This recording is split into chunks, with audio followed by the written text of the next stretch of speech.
Punjab text book board Lahore 2013 का ये question है जी, एक्सरसाइज 1.2 से लिया गया है, जिसमें कि हमने आइडेंटिफाई करना होगा कि हमारे पास स्क्वायर मैट्रिसेस और रेक्टेंगुलर मैट्रिसेस कहाँ पर दर्ज हैं, या अलग अलग इनको अगर हम देखें तो कहाँ पर लिखे हुए हैं। सबसे पहले हम देखते हैं कि हमारे पास जो स्क्वायर मैट्रिक्स है इसकी क्या पहचान है, और फिर इसी तरह रेक्टेंगुलर मैट्रिक्स की क्या पहचान है।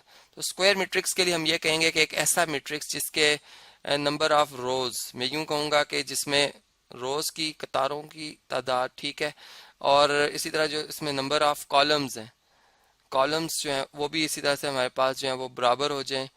तो ये हमारे पास ऐसा मैट्रिक्स जो बनेगा, इसे हम कहेंगे स्क्वायर मैट्रिक्स। यानी रोज जो होती हैं हॉरिजॉन्टल लाइंस होती हैं, जैसे हम यहाँ पर देख रहे हैं, ठीक है, ये हमारे पास रोज है, और ये हमारे पास इस तरह से कॉलम्स हैं। तो ये जिसमें बराबर होंगे, ऐसा मैट्रिक्स जो होगा वो स्क्वायर मैट्रिक्स कहलाएगा। जैसे अगर हम इस मैट्रिक्स की बात करें तो इसमें हमने देखा कि 2 रोज है और 2 ही इसमें कॉलम्स हैं, तो बराबर हैं, इसलिए हम ये कहेंगे कि ये हमारे पास कौन सा मैट्रिक्स है जी, ये हमारे पास स्क्वायर मैट्रिक्स है।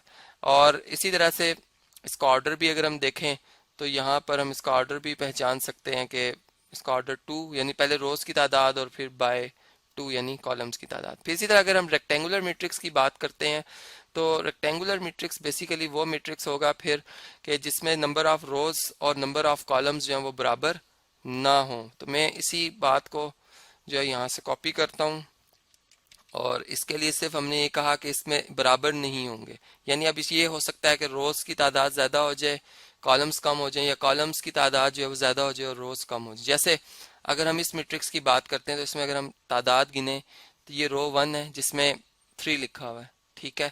इस तरह रो 2 में जो हमारे पास एंट्री आ रही है वो 0 है, और रो 3 में हमारे पास 1 है।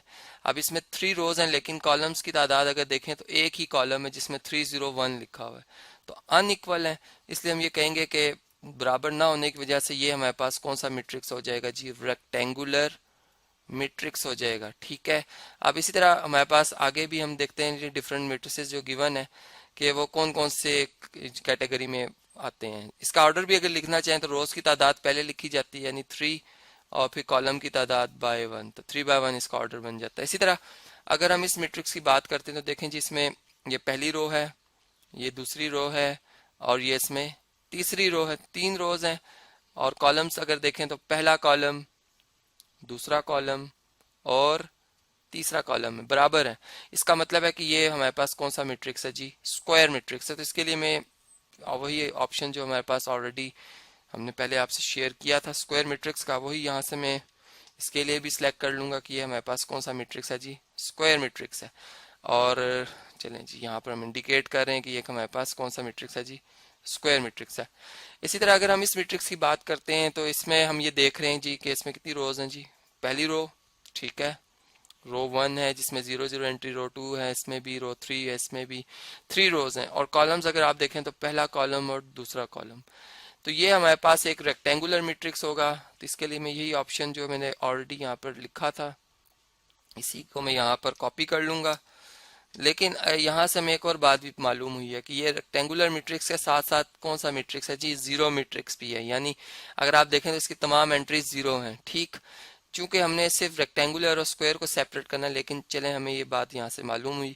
इसी तरह से अगर हम फर्दर चलते हैं, अगर हम इस मैट्रिक्स के हवाले से बात करते हैं जिसमें कि 3 10 और 1 आ रहा है, तो इसमें एक ही रो है, आप देखें तो इसमें एक ही रो है।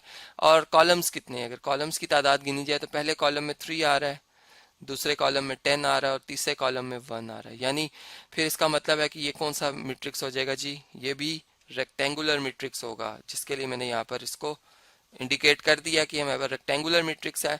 अब हम देखते हैं कि लास्ट में जो हमारे पास मैट्रिक्स है ये कौन सा मैट्रिक्स हो सकता है, यानी क्या ये स्क्वायर है या फिर रेक्टेंगुलर है। अगर आप इसमें देखें तो इसमें जो एलिमेंट्स है 5 + 3 - 6 है, यानी ये एक ही रो के एलिमेंट है। चले एक हम ये तो कह सकते हैं एक ही रो है इसमें, लेकिन कॉलम्स कितने हैं, क्या 3 कॉलम है, नहीं, इसमें एक ही कॉलम है। यानी 5 और 3 ऐड होंगे 8 आएगा, और 8 में से अगर 6 माइनस करें 2, बेसिकली ये 2 लिखा हुआ है जिसको इस तरह से तोड़ के लिखा गया है। तो अब ये हमारे पास एक ही कॉलम है इसमें, तो हम ये कहेंगे इसमें रोज और कॉलम्स चूंकि बराबर हैं, इसलिए ये हमारे पास कौन सा मैट्रिक्स हो जाएगा जी, स्क्वायर मैट्रिक्स होगा। ये मैंने यहाँ पर इसको लिखा हुआ है, इसी को मैं यहाँ से कॉपी कर लेता हूँ और इसके लिए इसको सिलेक्ट कर लेता हूँ। तो इस तरह से हमने देखा कि हमारे पास जब भी ऐसा मैट्रिक्स जिसके रोज और कॉलम्स की तादाद बराबर होगी उसे हम स्क्वायर मैट्रिक्स कहा करेंगे। और एक ऐसा मैट्रिक्स जिसमें रोज और कॉलम की तादाद बराबर ना हो तो उन्हें हम क्या कहेंगे जी, रेक्टेंगुलर मैट्रिक्स।